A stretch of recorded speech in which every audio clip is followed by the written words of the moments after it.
Why have all these Republicans publicly announced that they're voting for Kamala Harris? If you told me 10 years ago that Bill Kristol, who I spent 5.5 years working for, Dick Cheney, who I knew, his creepy little daughter, who I knew very well, Mike Pence, all these people, they're all voting for Kamala Harris. The Bushes, all voting for Kamala Harris. George W. Bush, Jeb Bush, voting for Kamala Harris. How did that happen? Well, but they are. That's the problem. They just don't care about the country. They're mad that Trump might have one fewer war over the next 4 years.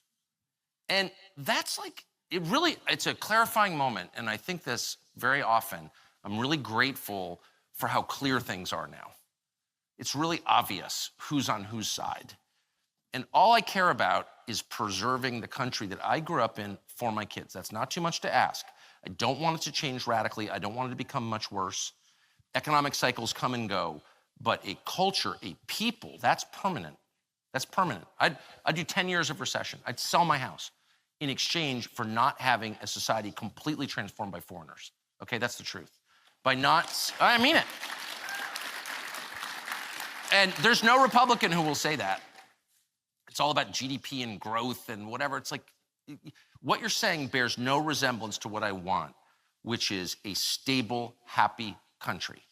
That's what I want, a stable, happy country. And I lived in one, I know it's possible. You destabilized it with your stupid wars. And last thing I'll say, now I'm totally out of control, but these people should all have to answer for their foreign policy of the last 20 years. I covered that stuff. I was on the first plane out of DC to the Middle East after September 11th. So I'm not an expert. I never pretended to be one, but I've been to all their wars. I've watched all this stuff. And I don't understand how the people who planned all that are still making the decisions and no one's ever had to apologize. No one ever asks John Bolton, like, why haven't you apologized? You said we were gonna get one thing, we didn't get it. We spent trillions of dollars. We killed almost all the Christians in Iraq. I am Christian, so I think it's fair to ask, like, what was that about?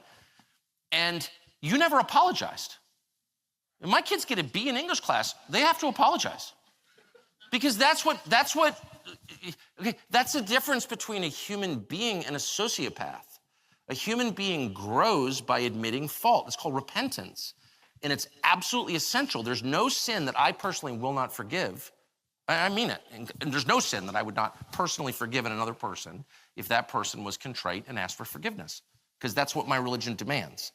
But if you're not even forced to apologize or express contrition, and instead you continue to rule my country, misrule it, we have a system that's so far out of whack that I'm surprised we haven't had some kind of revolution, because it's crazy. The Tea Party was one of the revolutions that Yeah, it's like the Tea Party, January 6th, like the most normal people in the country. What was like, not one person on January 6th was carrying a firearm. What were they carrying? Pocket constitutions. They're carrying pocket constitutions. So like, and they went to jail, like some 65-year-old diabetic grandmother. Really, that's an insurrection? No, it's not. They were people who, some of them did rowdy things that I'm opposed to. I hate vandalism, okay? But the overwhelming majority of them wanted to preserve the system. That's why they were mad. They weren't trying to overthrow it. They were trying to preserve it.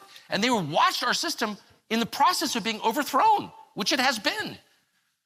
And they're the villains? I don't think you're the villain, actually. If you want to preserve the greatest country in the world in some recognizable way, you're not the bad guy.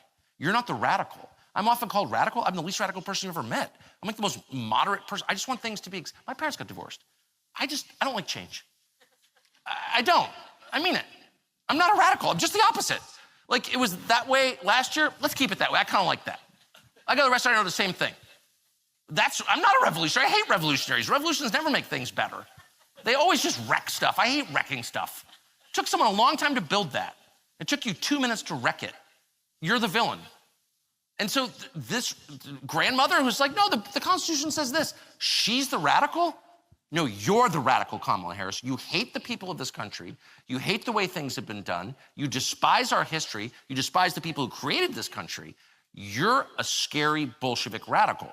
We're not. We tie our boats together.